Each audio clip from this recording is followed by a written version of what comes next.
सेना में आक्रमणकारी अभ्यास सबसे बुनियादी अभ्यास थे। इसका सीधा मतलब था कि एक योद्धा हाथ में हथियार लेकर सीधा आगे अटैक करे। भाले और तलवारें वार करती हैं, जबकि कृपाण और कुल्हाड़ी काटती हैं और हथौड़ा तोड़ता है। एक योद्धा के लिए हथियार का वजन कुछ भी नहीं था। सिर्फ हमला करने के लिए हथियार चलाने की ट्रेनिंग का ज्यादा असर नहीं होता था। इसलिए उन्हें अपने हमले की शक्ति को टेस्ट करने के लिए एक लक्ष्य का उपयोग करना पड़ा। एक असरदार हमला कवच को भेदना था। केवल वही हमला खतरनाक था जो दुश्मन के स्टील के कवच को भेद सके। नक्षत्र सेना जैसी सेना में हमले का लक्ष्य धातु से बना होता था। इस्तेमाल की जाने वाली धातु साधारण लोहा होता था, लेकिन ज्यादातर सैनिकों के लिए वो काफी होता था। लेकिन वैभव दिव्य शहर में चीजें अलग थीं। वैभव दिव्य शहर के योद्धाओं की आक्रमण शक्ति से एक साधारण मोटी लोहे की प्लेट को भी किसी अच्छे हथियार से आसानी से भेदा जा सकता था। यह किसी आम व्यक्ति द्वारा लकड़ी काटने से अलग नहीं होता। इसलिए वैभव दिव्य शहर के शोधन मास्टर्स ने एक बैंगनी टंगस्टन दीवार बनाई जो खुद ब खुद ठीक हो सकती थी। इसमें पर्याप्त मोटाई और मजबूती थी। ये योद्धा की आक्रमण शक्ति का टेस्ट कर सकती थी और ये खुद को ठीक भी कर सकती थी। इस डिजाइन ने आदर्श को हैरान कर दिया। वैभव दिव्य शहर की सुविधाओं और नियमों ने सचमुच उसकी आंखें खोल दी थीं। ऐसा कहा जाता था कि बैंगनी टंगस्टन की दीवार पर किसी हमले का निशान पड़ने के बाद वो कुछ महीनों में खुद ही ठीक हो जाती थी। लेकिन इन कुछ महीनों के दौरान बैंगनी टंगस्टन की दीवार पर फिर भी हमले होते रहे, जिससे उस पर गहरे निशान पड़ गए। इन सभी निशानों को गिनने पर पता चला कि ये निशान हजारों थे। ये वैभव दिव्य शहर में गहन ट्रेनिंग का सबूत था। अगर सेना का कोई सामान्य सिपाही यहां आ जाए तो वो थककर चूर हो जाएगा। जो बच पाते वे कुलीनों में भी कुलीन थे। ये एक दीवार है। इस समय ब्रेक के बाद, चाहे वे नक्षत्र सेना के सदस्य हों या स्वर्ण रक्षक के, उन्होंने काफी ऊर्जा वापस पा ली थी। ऊर्जा के साथ वे कोशिश करने के लिए बेताब थे। नक्षत्र सेना के लोगों को अपनी संस्कृति के कारण मर्दाना ट्रेनिंग का ये रूप खास तौर पर पसंद आया। ठीक है, अब अटैक ट्रेनिंग शुरू होती है। गंजे आदमी ने हाथ हिलाया। कई लोग अपने हथियार चलाने लगे। वहां मौजूद सभी युवा नायकों के पास अंतरिक्षीय छल्ले नहीं थे। उनके कई हथियार हल्के नहीं थे और उन्हें पीठ पर ढोना पड़ता था। इससे निस्संदेह मेंढक कूद और भी कठिन हो गया था। उनमें से कई तो आधी दूरी भी तय नहीं कर पाए। उन्हें किसी भयंकर एनिमल का अवशेष या कोई और अतिरिक्त औषधि खानी पड़ी। हथियारों का मानकीकरण होना चाहिए। कई लोगों को हथियार चलाते देखकर गंजे आदमी ने अपना सिर हिलाया। उसने बैंगनी टंगस्टन की दीवार के पास रखे एक बड़े धातु के डिब्बे की ओर इशारा किया। यह धातु का बक्सा 4-5 मीटर चौड़ा था। गंजे आदमी ने लात मारकर बक्सा खोला और सबने देखा कि बक्से में क्या है। इसके अंदर धातु के भाले थे जो 4 मीटर लंबे थे और एक मजबूत आदमी की भुजा जितने मोटे थे। धातु का भाला पूरी तरह काला था। उसकी नोक शंक्वाकार और ठंडी थी। आदर्श ने इतना मोटा और लंबा भाला पहले कभी नहीं देखा था। ये तो कोई 3 मीटर लंबा विशालकाय भाला ही होगा। ओह! आदर्श ने देखा कि धातु के भाले के दूसरे सिरे पर धातु के निशान थे, जिससे वो तीर जैसा दिख रहा था। क्या आपने वैभव दिव्य शहर की दीवारों पर लगे बालिस्टे देखे हैं? वैभव दिव्य शहर में 128 बालिस्टे हैं। उनमें से एक है आदि दिव्य क्रॉसबो। इसे 3 ऋषि लेवल के शोधन गुरुओं ने बनाया था। इस आदि दिव्य क्रॉसबो को केवल 12 मानव प्रभु एक्सपर्ट के एक साथ प्रयासों से ही लोड किया जा सकता है। 12 मानव प्रभु एक्सपर्ट के एक साथ प्रयास? फिर अगर ऐसा तीर चला दिया जाए तो उसकी शक्ति क्या होगी? क्या आपने स्टार शूटिंग धनुष के बारे में सुना है? गंजे आदमी ने पूछा और भीड़ ने जवाब में सिर हिलाया। स्टार शूटिंग धनुष पूरे वैभव दिव्य साम्राज्य में एक प्रसिद्ध हथियार था। यहां तक कि आदर्श ने भी क्लाउड वाइल्डनेस में इसके बारे में सुना था। जब वो चुपके से द्रोण से सीख रहा था और जब द्रोण 9 बादलों में गड़गड़ाहट आश्चर्यजनक धनुष से झुंड गिरता है वाले भाग पर पहुंचा, तो उसने कहा था, हर किसी का शरीर एक खजाना है। मानव कंडराओं की सीमा भयानक है।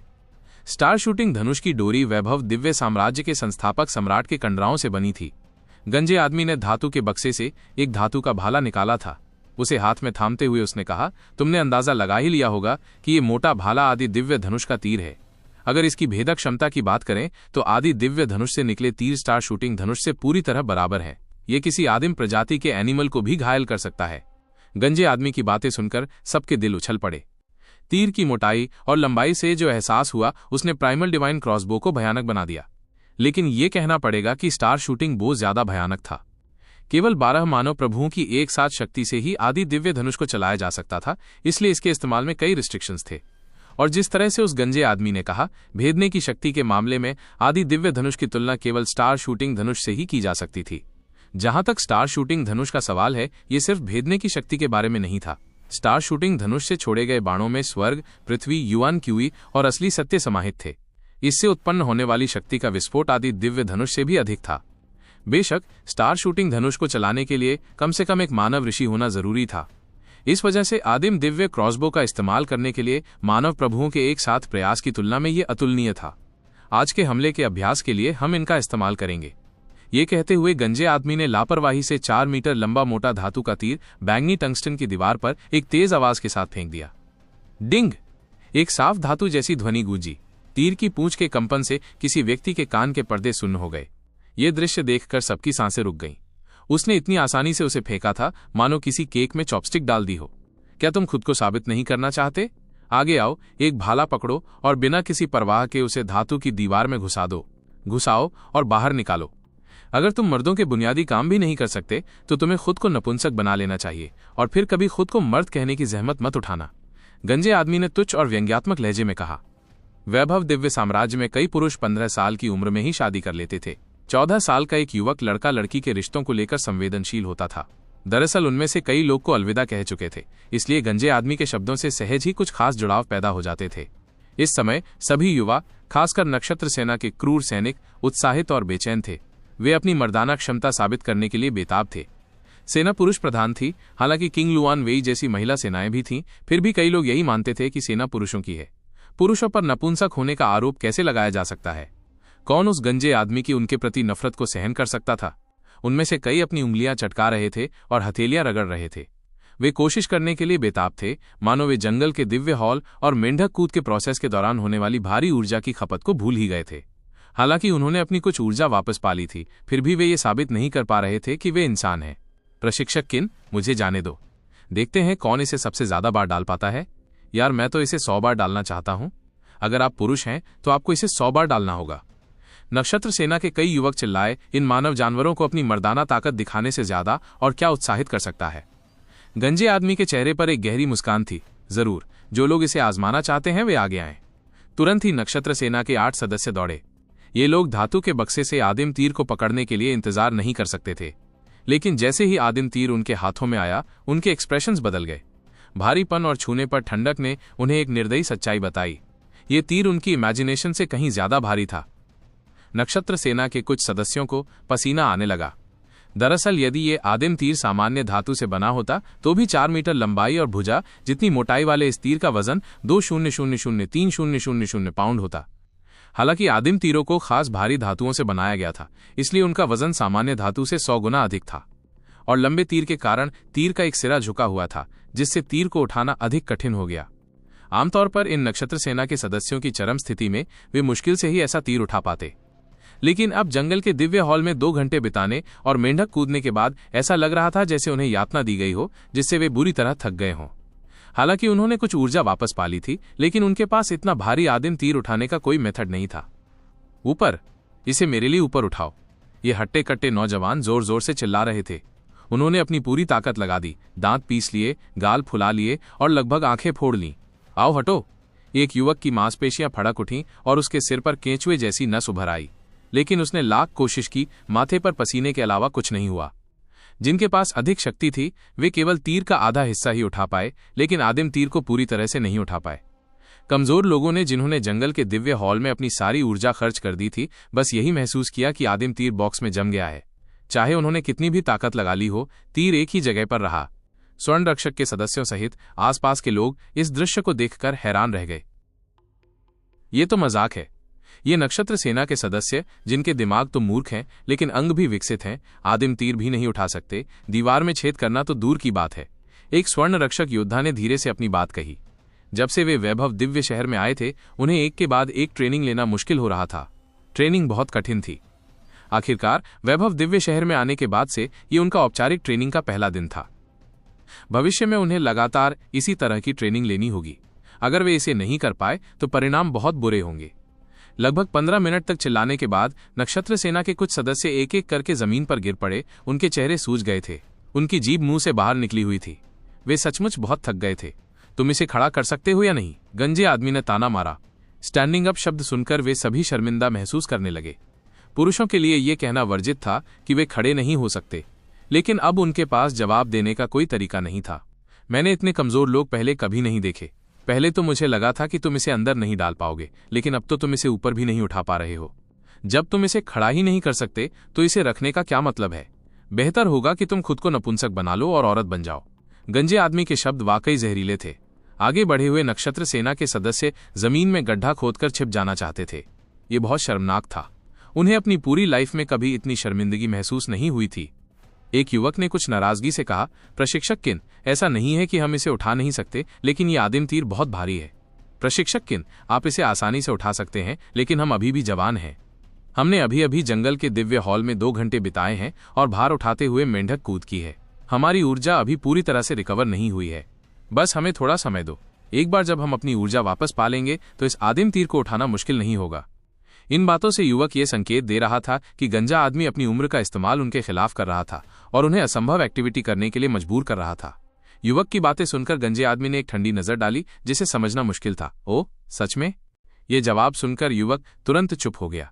उसकी हिम्मत नहीं हुई कि वो गंजे आदमी की तरफ देखे। इन दिनों गंजे आदमी के बुरे बिहेवियर के बारे में सभी जानते थे, लेकिन वो बहुत ताकतवर था। उसने आदिम बाण को चॉपस्टिक की तरह संभाल रखा था। हालांकि ये युवक घमंडी थे, लेकिन गंजे आदमी की मौजूदगी में उनमें से किसी की भी हिम्मत नहीं हुई कि वो थोड़ा भी गुस्सा दिखाए। चुपके से वे सभी गंजे आदमी को प्रशिक्षक टकला कहते थे। तुम बाहर निकलो। गंजे आदमी ने अभय की ओर इशारा किया। अभय की आंखें चमक उठीं। प्रशिक्षक टकला का उसे बुलाना स्वाभाविक रूप से उसे एक आदर्श उदाहरण के रूप में इस्तेमाल करना था। अभय का दिल तेजी से धड़कने लगा। इससे यह साबित हो गया कि टकला प्रशिक्षक ने उसकी सराहना की। ये उसके चमकने का समय था। वो निश्चित रूप से फेल नहीं हो सकता था। अभय ने अपनी मुट्ठियां भींच लीं और ग्रुप से बाहर चला गया। अभय को उम्मीद नहीं थी कि आदिम तीर को हिलाना इतना मुश्किल होगा। वो चाहता था कि उसके अनुयायी इसे आजमाएं, लेकिन अपने लड़कों को इसे उठाने में नाकाम देखकर अभय को भी इसकी कठिनाई का एहसास हुआ। उसके लड़कों में से कुछ काफी मजबूत थे। हालांकि अभय उनसे ज्यादा ताकतवर था, लेकिन उसके पास बहुत ज्यादा ताकत नहीं थी। इसलिए अभय ने अपनी युआन क्यूई वापस पाने का समझदारी भरा डिसीजन लिया। अभय को आगे बढ़ते देख नक्षत्र सेना के उपद्रवी बच्चे उत्साहित हो उठे। अभय उनका बड़ा भाई था और उनमें सबसे ताकतवर था। वे ऐसा नहीं कर सकते थे, लेकिन अभय कर सकता था। अगर अभय ऐसा करने में सफल हो गया तो उन्हें भी कुछ गर्व महसूस होगा। कम से कम नक्षत्र सेना का कोई व्यक्ति तो ये कह सकता था कि वो एक आदमी था। लेकिन इससे पहले कि अभय कुछ कर पाता, गंजे आदमी ने किसी दूसरे व्यक्ति की ओर इशारा कर दिया। और तुम्हें भी? लोगों ने टकला प्रशिक्षक की उंगलियों का अनुसरण किया और वो व्यक्ति कोई और नहीं बल्कि आदर्श था। जब टकला प्रशिक्षक ने आदर्श की ओर इशारा किया तो किसी को आश्चर्य नहीं हुआ। मेढक कूद के दौरान आदर्श अभय से आगे निकल गया था और अब वो सुर्खियों में था। यहां तक कि कुछ नक्षत्र सेना के सदस्य भी थे जो अभय के बारे में पूरे कॉन्फिडेंस से भरे हुए थे। उन्हें लगा कि अभय आदर्श से हार सकता है। गंजे आदमी ने आदर्श की ओर एक मतलब भरी नजर डाली। बच्चे, बाहर निकलो। अभय और आदर्श के बीच का अंतर साफ था। अभय उस गंजे आदमी के लगभग बराबर कद का था। वो गंजे आदमी से भी ज्यादा भारी भरकम था। दूसरी ओर आदर्श अभी भी 12 साल का बच्चा लग रहा था। उस 4 मीटर लंबे आदिम तीर की तुलना में 3 आदर्श मिलकर भी आदिम तीर के तने से सिर्फ 1 फुट लंबे होंगे। आदर्श अपनी लंबाई की प्रॉब्लम को लेकर परेशान था। विशाल जंगल से आए बच्चे बाद में लंबे हो गए क्योंकि उनका पोषण उनके हिसाब से नहीं हो पा रहा था। अब आदर्श ने आखिरकार अपने पोषण लेवल को संतुलित कर लिया था। हर सुबह जब वो उठता तो उसे अपने जोड़ों में चटकहट महसूस होती। इससे साबित होता था कि उसका शरीर बढ़ रहा था। लेकिन लंबा होने में कुछ समय लगता है। एक लड़के को बड़ा होने में लगभग 2 से 3 साल का समय लगता है। आदर्श ग्रुप से बाहर निकला और बड़े धातु के बक्से की ओर चला गया। वयस्क के हाथ जितनी मोटी तीर की छड़ को आदर्श केवल 2 हाथों से ही उठा सकता था, वरना वो अपना बैलेंस भी नहीं बना पाता था। गंजे आदमी से नजरें मिलाते हुए आदर्श ने देखा कि गंजे आदमी की आंखों में एक अजीब सी चमक थी। अभय ने आदर्श की तरफ देखा। उसने खुद को उत्साहित किया। इस बार मैं खुद को शर्मिंदा नहीं कर सकता। भाई अभय, जाओ। भाई अभय, इसे बेरहमी से डालो। नक्षत्र सेना के भाइयों ने जोर से जयकार की। अभय ने अपनी आस्तीनें चढ़ाईं और अपनी पीठ को सीधा करने और पैरों और गर्दन को ढीला करने के बाद उन्होंने अपनी तैयारी का वार्म अप पूरा किया। इसके बाद अभय घोड़े की मुद्रा में आ गया और अपने दोनों हाथों से आदिम तीर की पूंछ उठा ली। उसके कूलों के साथ साथ उसकी सारी मांसपेशियां भी फड़क उठी। इसे मेरे लिए उठाओ। अभय जोर से चिल्लाया और उसने आदिम तीर का एक सिरा उठाया और उसे अपने कंधों पर टिका दिया। इसके बाद अभय ने तीर के दूसरे सिरे को धातु के डिब्बे के कोने पर टिका दिया।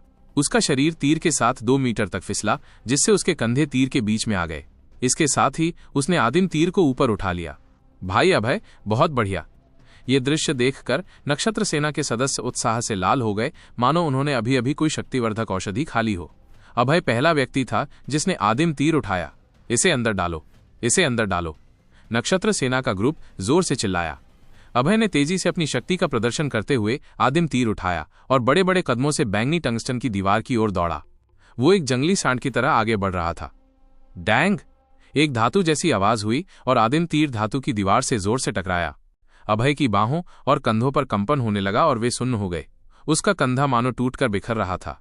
पहले गंजे आदमी ने कहा था कि बैंगनी टंगस्टन नरम था। ये सोचकर अभय उसे कोसना चाहता था। बैंगनी टंगस्टन नरम कैसे था? अगर था तो उसका मजबूत प्रशिक्षित शरीर उस टक्कर से लगभग कैसे टूट गया? लेकिन नतीजा ठीक रहा। बड़ी मुश्किल से वो इस आदिम तीर को बैंगनी टंगस्टन की दीवार में ठोकने में कामयाब रहा था। तीर का लगभग आधा सिरा धातु की दीवार में लगभग आधा फुट गहराई में धंसा हुआ था। लेकिन ये गहराई आदिम तीर को धातु की दीवार में मजबूती से टिकाए रखने के लिए काफी नहीं थी। जैसे ही अभय ने अपनी पकड़ ढीली की, आदिम तीर लड़खड़ाकर जमीन पर गिर पड़ा। डिंग डांग! आदिम तीर स्कूल की जमीन पर भारी रूप से गिरा, जिससे वहां कंपन पैदा हो गया, जिससे उसका भयानक वजन पता चला। भाई, अभय एक असली आदमी है। नक्षत्र सेना के लोग बेहद उत्साहित थे। हालांकि यह स्थिर नहीं था, फिर भी इसे डाला गया। अभय वो पहला व्यक्ति था जिसने आदिम तीर उठाया था, और वो व्यक्ति था जिसने बैंगनी टंगस्टन की दीवार पर निशान छोड़ा था। लेकिन फिर भी अभय ने माथे पर बल डाला। वो नतीजे से खुश नहीं था। गंजे आदमी ने लापरवाही से तीर फेंका था और आदिम तीर स्थिर होकर अटक गया था। जब तीर उसके पास आया तो उसे डालने में ही मुश्किल हुई। अभय ने बिना सोचे समझे टकला प्रशिक्षक और देखा। टकला प्रशिक्षक के रिव्यू का इंतजार कर रहा था। टकला प्रशिक्षक मुस्कुराया और अभय से खुश होकर बोला, बुरा नहीं। जिस तरह से तुमने धातु का खंभा उठाया वो बहुत ही स्किलफुल था। तुम्हें पता था कि पहले एक सिरा ऊपर उठाना है, फिर अपने कंधों को ऊपर सरकाना है और फिर धातु के खंभे को उठाना है। इस तरह से करने से तुम्हारी बहुत ऊर्जा बच गई। मैं कहता हूं तुम पहले सेडान गाड़ी चलाते रहे होंगे। जब टकला प्रशिक्षक ने पहला भाग कहा तो अभय को अभी भी प्रशंसा महसूस हुई, लेकिन उनके शब्दों के अंतिम आधे हिस्से ने अभय को शॉक कर दिया। सेडान वाहक? अभय को समझने में थोड़ा समय लगा कि टकला प्रशिक्षक का क्या मतलब था। वो आदिम तीर डालने के लिए इस्तेमाल किए गए अपने पोज का मजाक उड़ा रहा था। आदिम तीर भाले जैसा था। भाले से वार करने का अभ्यास करते समय आप उसे हाथ में लेकर वार करते थे। भला कौन भाले को कंधे पर उठाकर वार करेगा? टकला प्रशिक्षक के रिव्यू ने उसके नतीजों को टुकड़ों में बांट दिया था। अभय दुखी था, लेकिन वो खंडन करने में पूरी तरह असमर्थ था। इस समय गंजा आदमी आदर्श की ओर मुड़ा। तुम इसे आजमाओ। टकला प्रशिक्षक आदर्श पर ध्यान दे रहा था। टकला प्रशिक्षक की उम्मीदें बहुत ज्यादा थीं। वैभव दिव्य शहर में इतने सालों के बाद टकला प्रशिक्षक ने कई टैलेंटेड लोगों को देखा था, असली टैलेंटेड लोगों को। लेकिन इस बार हेजिंग राज्य के 100 लोगों में से टकला प्रशिक्षक उनसे बिल्कुल भी खुश नहीं था। अब तक उसने केवल आदर्श पर थोड़ा ज्यादा ध्यान दिया था। आदर्श ने अपनी सांसों को नियंत्रित किया। इस बार यह विशुद्ध शक्ति का प्रदर्शन था, कोई ट्रिक नहीं। आदर्श की ताकत उसकी ताकत नहीं थी। बेशक उसकी तुलना उन लोगों से की जा सकती थी जो स्वाभाविक रूप से दिव्य शक्ति के साथ पैदा हुए थे। दूसरों की तुलना में आदर्श की ताकत अभी भी पर्याप्त थी। मुझे इसे लेने में मदद करो। आदर्श ने अपने कपड़े उतार दिए और फ्लोइंग मरकरी गाउन को हटाकर शाश्वत को दे दिया। ओह, बहता हुआ मरकरी गाउन!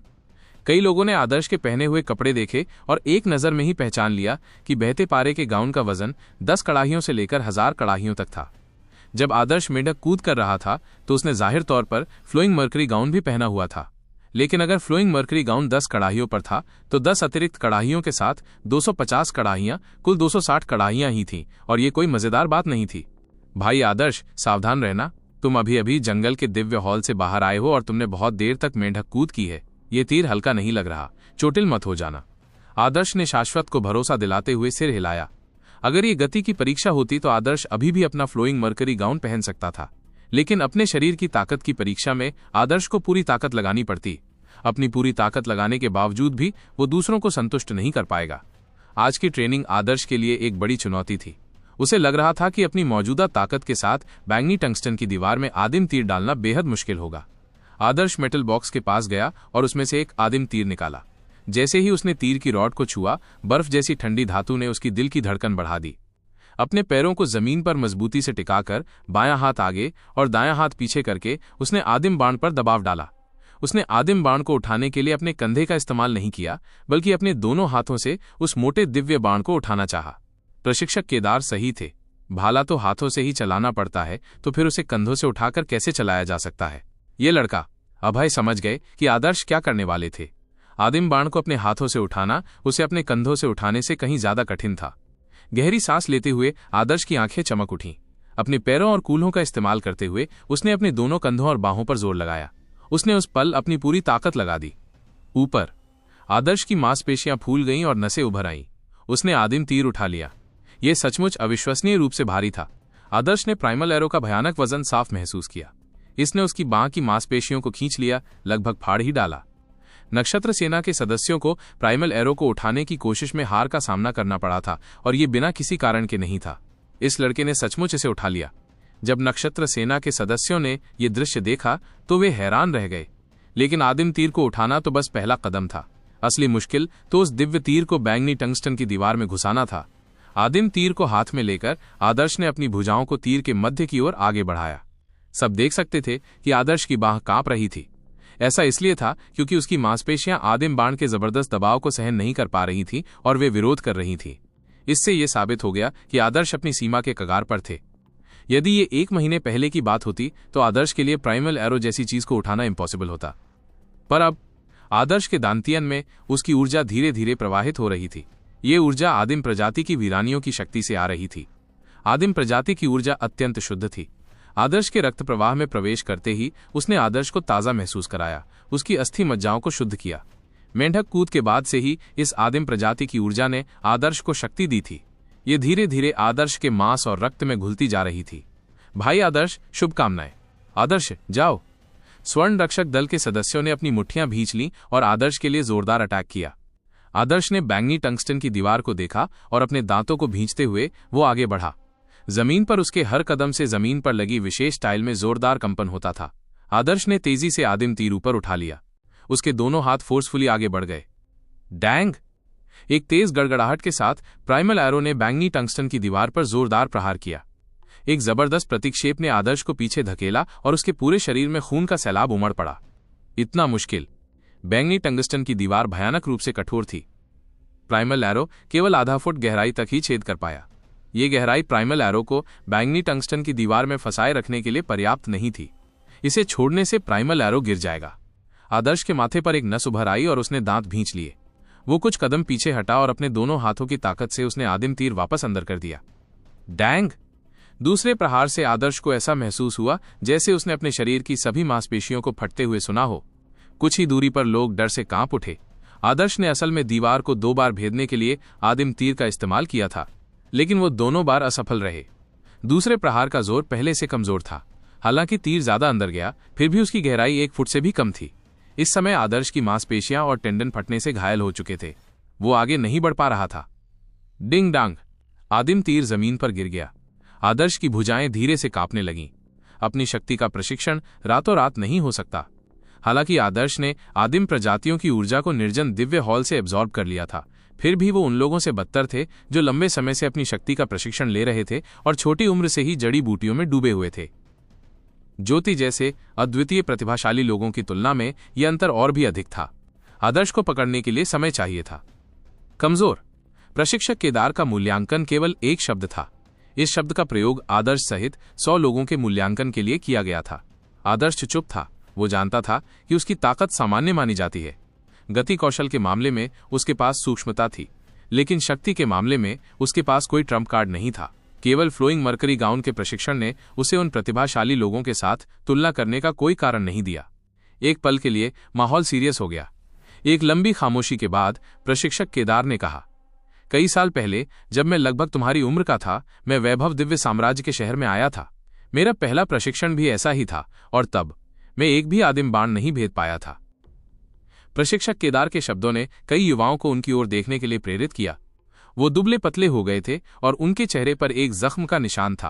पहले की तुलना में अब उनके चेहरे पर थोड़ी कम खराबी थी और उसमें पुरानी यादों और फीलिंग्स की झलक थी।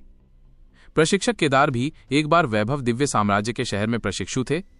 प्रशिक्षक केदार ने आगे कहा, मेरे परिणामों ने मुझे निराश कर दिया, खासकर जब मैंने सेज एवेन्यू पर प्राइमल एरो रिकॉर्ड देखा।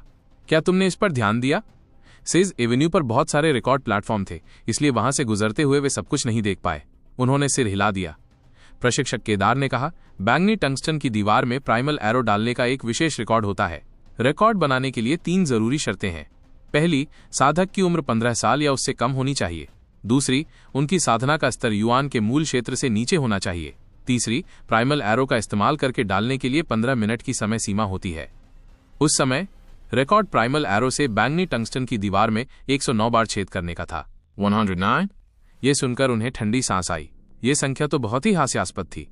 उन्हें भारी प्रेशर महसूस हुआ। प्रशिक्षक केदार के विवरण के अनुसार जिस व्यक्ति ने 109 बार प्राइमल एरो का उपयोग किया था वो संभवतः पर्पल ब्लड क्षेत्र के शिखर पर था। इस व्यक्ति का साधना स्तर उनसे अधिक था, लेकिन बहुत अधिक नहीं। उनमें से कई तो प्राइमल एरो को उठा भी नहीं पाए, उसे डालना तो दूर की बात है, और उस व्यक्ति ने इसे 109 बार डाला था। अंतर बहुत अधिक था। आदर्श ने बैंगनी टंगस्टन की दीवार पर लगे अनगिनत निशानों को देखा और पूछा, प्रशिक्षक, मैं पूछना चाहता हूं कि उस व्यक्ति की उम्र कितनी थी जब उसने रिकॉर्ड छोड़ा था? 109 की हास्यास्पद संख्या ने आदर्श को भी चौंका दिया था। उस समय वो सिर्फ 14 साल का हुआ था। नियमानुसार व्यक्ति की आयु 15 वर्ष से अधिक नहीं होनी चाहिए, लेकिन कई प्रतिभाशाली लोग 15 वर्ष की आयु से पहले ही युवान फाउंडेशन तक पहुंच जाते हैं। 15 वर्ष की आयु सीमा केवल उन प्रतिभाशाली लोगों के लिए है जिन्होंने बाद में अपनी साधना शुरू की। 14 साल का किशोर, 14 वर्ष की उम्र में बैंगनी रक्त का चरम। आदर्श लगभग 13 साल का था और उसकी साधना का स्तर बैंगनी रक्त के शुरुआती चरणों में ही था। उसे अपने लक्ष्य की ओर बढ़ने के लिए अभी भी लगभग 1 साल का समय था। प्रशिक्षक केदार ने कहा, अब वो रिकॉर्ड 3000 सालों से निर्विवाद है। पिछले 3000 सालों में सबसे नजदीकी रिकॉर्ड केवल 105 का था, और वो व्यक्ति जिसने ये रिकॉर्ड छोड़ा अंततः एक ऋषि बन गया। क्या आपको पता है कि ऋषि क्या होते हैं? ऋषियों का उल्लेख करने पर प्रशिक्षक केदार की अभिव्यक्ति प्रशंसा में बदल गई। ऋषि सर्वोच्च मानव अभिजात वर्ग हैं। वैभव दिव्य साम्राज्य के शहर में ऋषि बनने के लिए आप शहर के एक बुजुर्ग बनने का डिसीजन ले सकते हैं। एक शहर के बुजुर्ग का शहर के संसाधनों पर एक निश्चित नियंत्रण होता है। वे केंद्रीय दिव्य मीनार में 90वीं मंजिल से ऊपर रहते हैं। इसके बहुत सारे लाभ हैं। शहर के बुजुर्गों की संख्या मुट्ठी भर से ज्यादा नहीं है। शहर के बुजुर्गों की सबसे बड़ी संख्या पूरे इतिहास में कभी भी 10 से ज्यादा नहीं रही, और पूरे विशाल वैभव दिव्य साम्राज्य में राज परिवार और एकांत प्रिय परिवारों सहित ऋषिगण तो ज्यादा हैं, लेकिन उनकी संख्या इतनी ज्यादा नहीं है। एक ऋषि का जीवनकाल 10,000 साल या उससे भी ज्यादा हो सकता है। इस तरह से कैलकुलेशन करने पर पूरे वैभव दिव्य साम्राज्य में हर 500 साल में एक से ज्यादा ऋषि नहीं हो सकते। लेकिन क्या आप जानते हैं कि शहर में कितने नए खिलाड़ियों को प्रशिक्षण के लिए भेजा जाता है? आपको शायद संख्याएं पता होंगी। सालाना 2000 लोग होते हैं। प्रत्येक बैच 6 साल बिताता है। इसलिए वैभव दिव्य साम्राज्य में प्रशिक्षण प्राप्त करने वाले युवा अभिजात वर्ग की औसत संख्या 12,000 है। इस अविचल वैभव दिव्य साम्राज्य में साधकों की कोई कमी नहीं है। 6 साल में 12,000 लोग होते हैं, 60 साल में 1,20,000, तो फिर 500 साल का क्या, 10 लाख लोग। और ये लोग वैभव दिव्य साम्राज्य के चारों ओर से आए कुलीन लोग हैं। लाखों कुलीन लोग, और शायद एक ऋषि भी प्रकट न हो। क्या आप इस संभावना की कैलकुलेशन कर सकते हैं? लोग अक्सर कहते हैं कि फला व्यक्ति में अपार प्रतिभा है और वो एक युवा ऋषि है। जब उनकी प्रतिभा का मूल्यांकन किया गया तो उन्हें तथाकथित रहस्यवादी स्तर का मानव प्रभु, पृथ्वी स्तर का ऋषि और स्वर्ग स्तर का महान सम्राट कहा गया।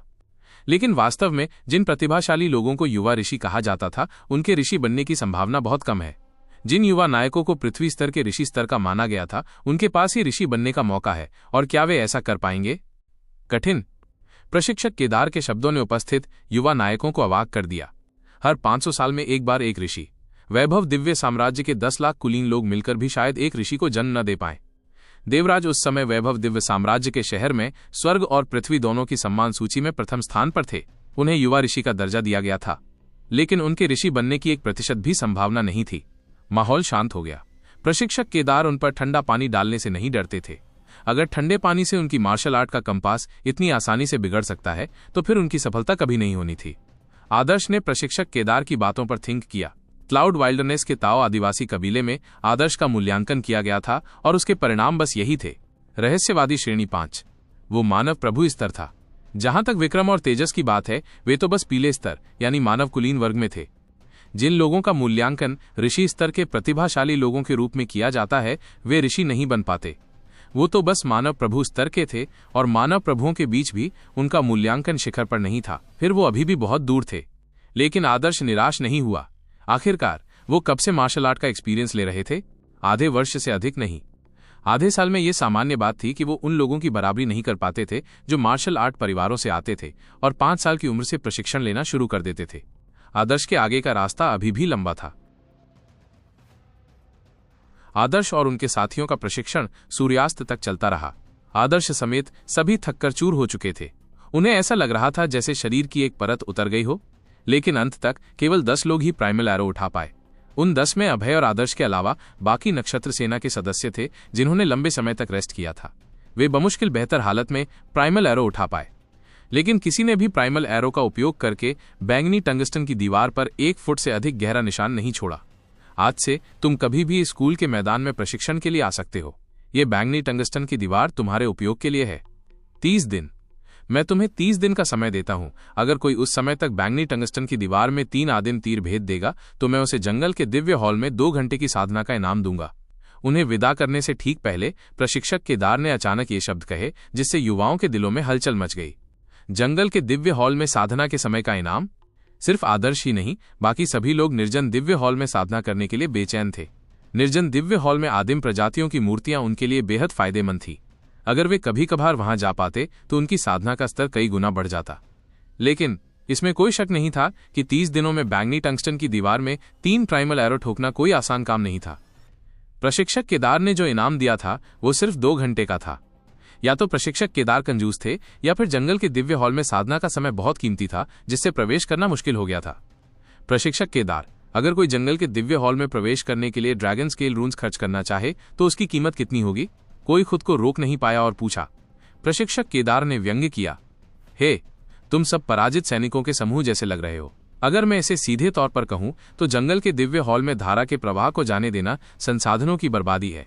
तुम जंगल के दिव्य हॉल का उपयोग केवल अपने शरीर को गढ़ने और अपने रक्त को गाढ़ा करने के दबाव को सहने के लिए कर रहे हो। ये तो खजाने की बर्बादी है। वन्य दिव्य हॉल में सबसे महत्वपूर्ण चीज प्रथम नगर स्वामी द्वारा छोड़ी गई नोमोलॉजी है। जब आप इस नोमोलॉजी की थोड़ी सी भी समझ हासिल कर लेंगे, चाहे वो कितनी भी छोटी क्यों न हो, तो आप मार्शल आर्ट के मार्ग पर प्रवेश कर चुके होंगे। थोड़ी सी उपलब्धि भी बहुत बड़ा लाभ होगी। लेकिन क्या आप में से किसी ने नोमोलॉजी के सत्यों के बारे में कुछ सीखा? प्रशिक्षक केदार ने बाज जैसी आंखों से उन पर भयंकर अटैक किया। कई युवाओं ने अपना सिर नीचे कर लिया। नोमोलॉजिकल सच्चाइयां बहुत दूर थीं। आखिरकार वे पहली बार निर्जन दिव्य हॉल में प्रवेश कर रहे थे। उनकी साधना का स्तर भी कम था। आदिम प्रजातियों का दबाव लगभग असहनीय था। जहां तक नाम मात्र के सत्यों की अंतर्दृष्टि प्राप्त करने की बात है, तो केवल बोधगम्यता को नजरअंदाज करके उनकी सारी शक्ति निर्जन दिव्य हॉल के दबाव को सहने में ही खर्च हो गई थी। उनमें सत्यों की अंतर्दृष्टि प्राप्त करने की मानसिक शक्ति कहाँ थी? उनमें से कई लोग खुद को दीनहीन महसूस कर रहे थे। अपने अपने शहरों में वे खुद को प्रतिभाशाली मानते थे, लेकिन वैभव दिव्य साम्राज्य के शहर पहुंचने पर वे किसी भी चीज में सफल नहीं हो पाए। वे हर चीज में सबसे पीछे थे। एक युवक बुदबुदाया, अगली बार जब हम अंदर जाएंगे तो हमें निश्चित रूप से कुछ जानकारी मिलेगी।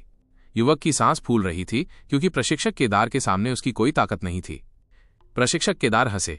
पहले बोलने वाले युवक को तुरंत ऐसा महसूस हुआ जैसे पतझड़ की ठंडी हवा से डरकर झींगुर डर गया हो। उसकी हिम्मत नहीं हुई कि वो कुछ कह सके। अगली बार वाइल्डरनेस डिवाइन हॉल में प्रवेश करने के लिए 2 घंटे में 1000 ड्रैगन स्केल रून्स लगते हैं। पता नहीं अगली बार कब होगा। बात करने से पहले 1000 ड्रैगन स्केल रून्स कमाएं। बोलने वाले युवक ने अपनी गर्दन सिकोड़ ली। उस गंजे आदमी को जवाब देने की उसकी हिम्मत नहीं हुई।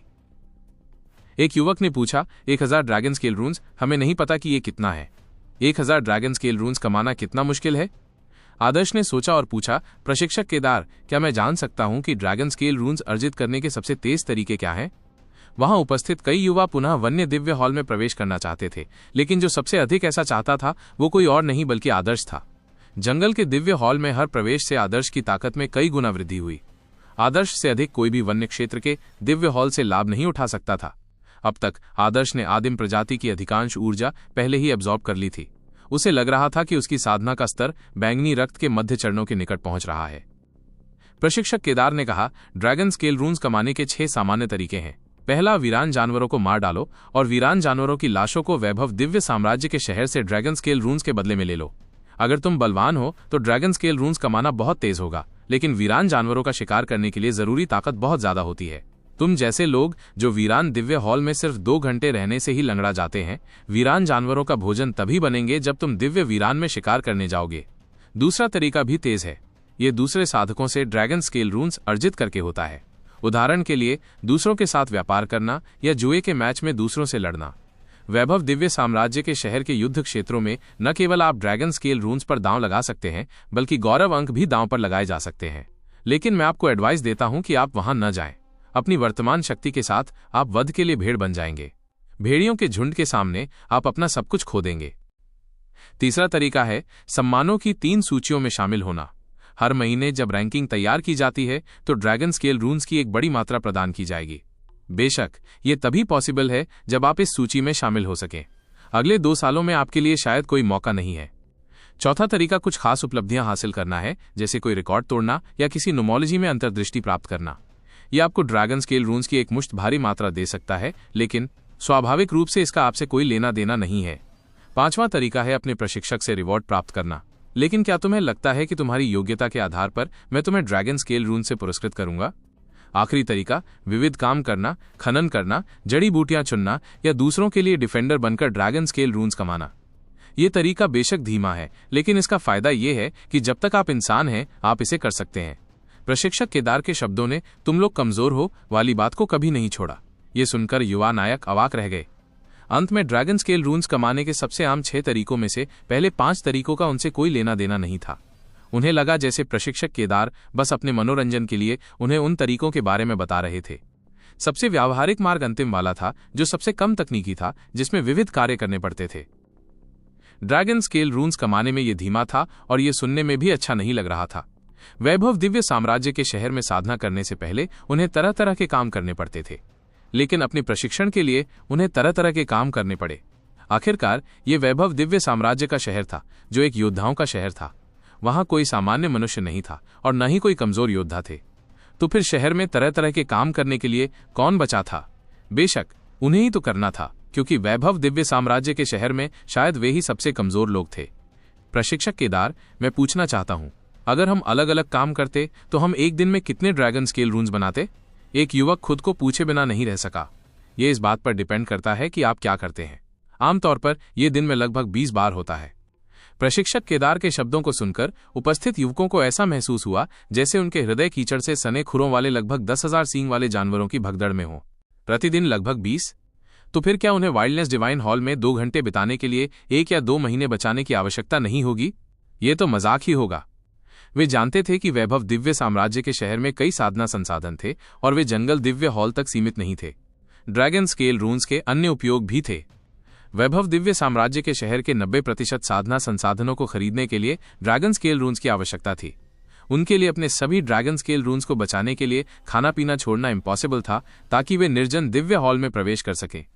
कोई आश्चर्य नहीं कि प्रशिक्षक केदार ने कहा, इस बात की कोई गारंटी नहीं है कि आपका अगला समय कब होगा।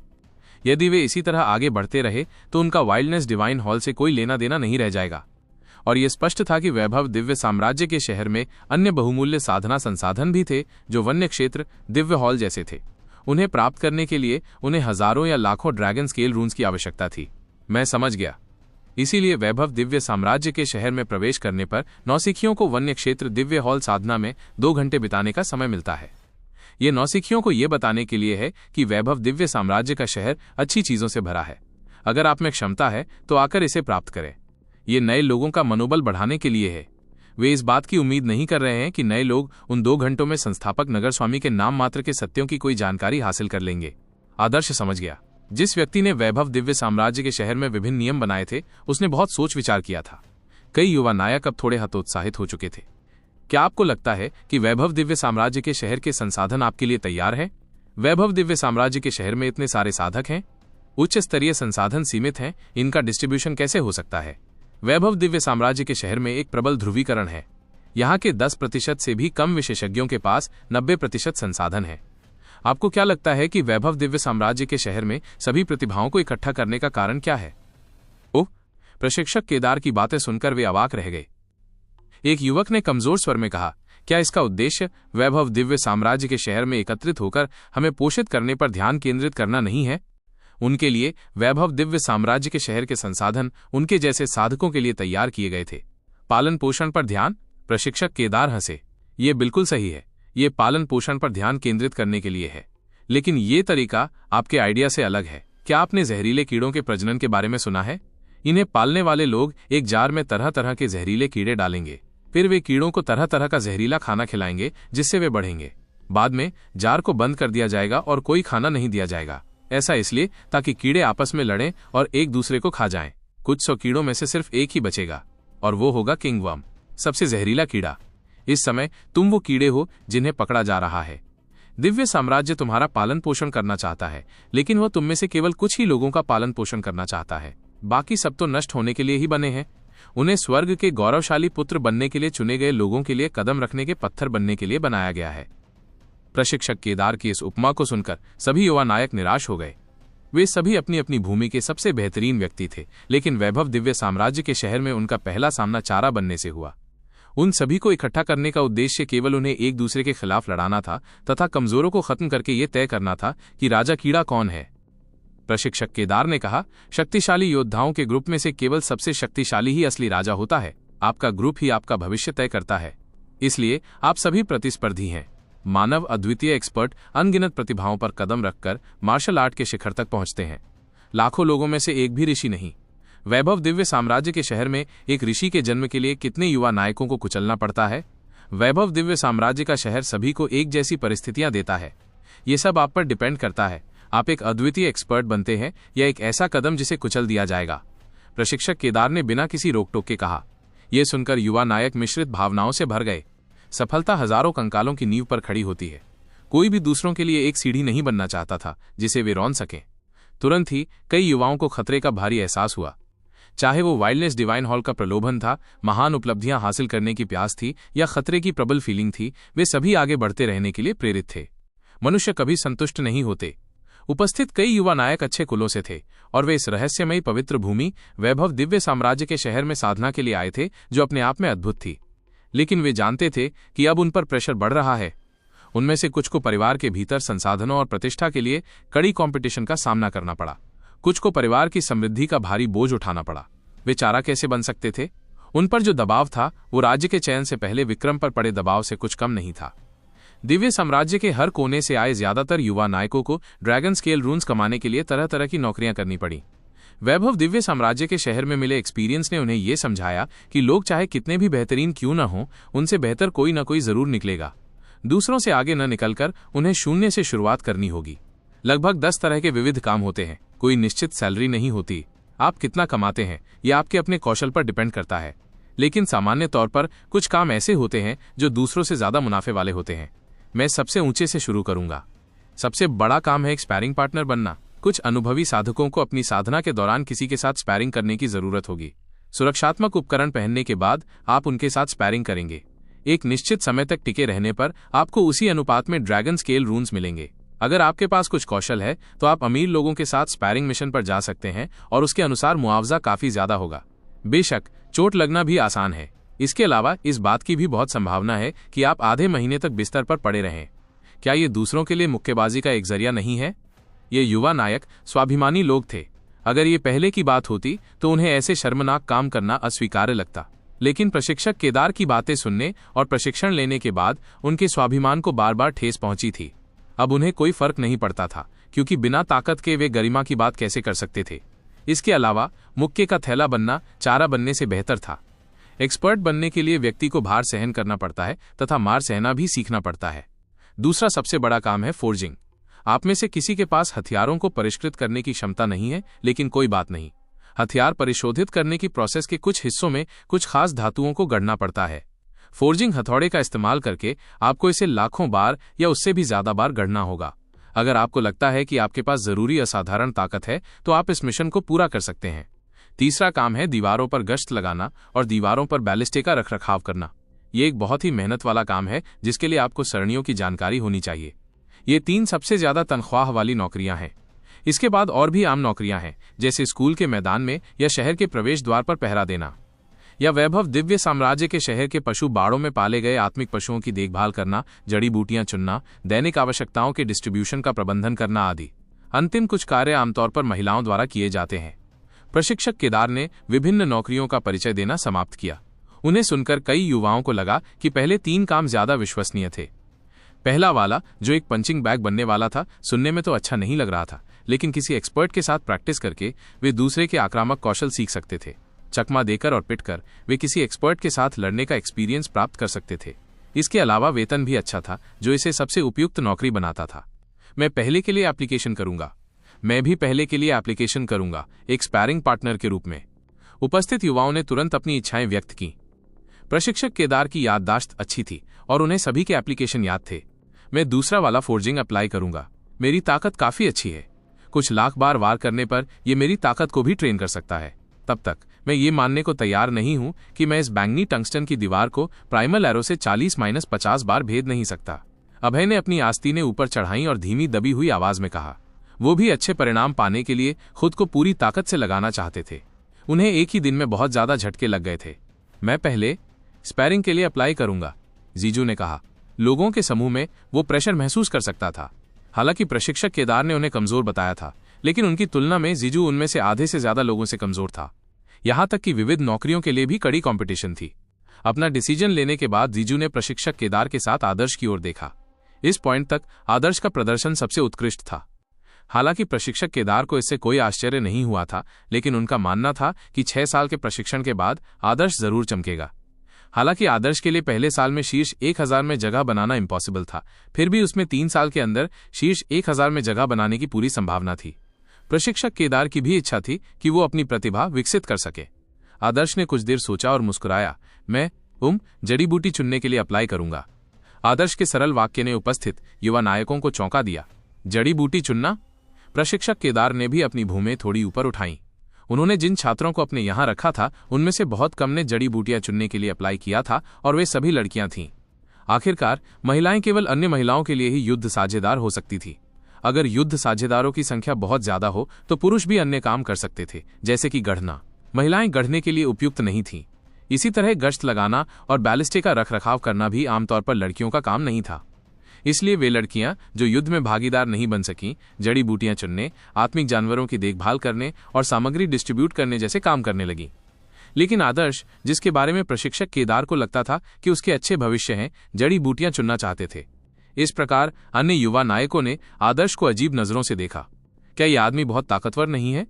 अपनी क्षमताओं के बल पर वो चाहे कुश्ती लड़े या फिर लुहार, दोनों में अच्छा प्रदर्शन करेगा। फिर वो जड़ी बूटियां क्यों चुनेगा? क्या ये उसके लिए सही नहीं होगा कि वो जड़ी बूटियां चुनते हुए लड़कियों से मिले और फिर उन्हें बहकाकर अपना शरीर उसे सौंप दे, या उन्हें जड़ी बूटियों के पहाड़ से नीचे धकेलकर जंगल में ये सब करे? कई लोगों ने आदर्श के बारे में नकारात्मक सोच रखी, क्योंकि उन्हें उसके महिलाओं के समूह में शामिल होने का कोई कारण नहीं दिख रहा था। जड़ी बूटी चुनना? क्या तुम्हें यकीन है? प्रशिक्षक केदार ने आदर्श की आंखों में देखा, उम्मीद करते हुए कि आदर्श अपना डिसीजन बदल देगा। मुझे यकीन है, आदर्श ने सिर हिलाया। प्रशिक्षक केदार ने अपनी आंखें बंद कर लीं, मानो उन्होंने आदर्श के शरीर से कुछ देखा हो। आज मैं नाम सूची जमा करूंगा। एक बार जमा हो जाने के बाद अगले 3 महीनों में इसमें कोई और बदलाव नहीं किया जा सकता। जड़ी बूटियां चुनने से न सिर्फ ड्रैगन स्केल रून्स बनाने में देरी होती है, बल्कि यह आपकी शक्ति प्रशिक्षण में भी ज्यादा मददगार नहीं होती।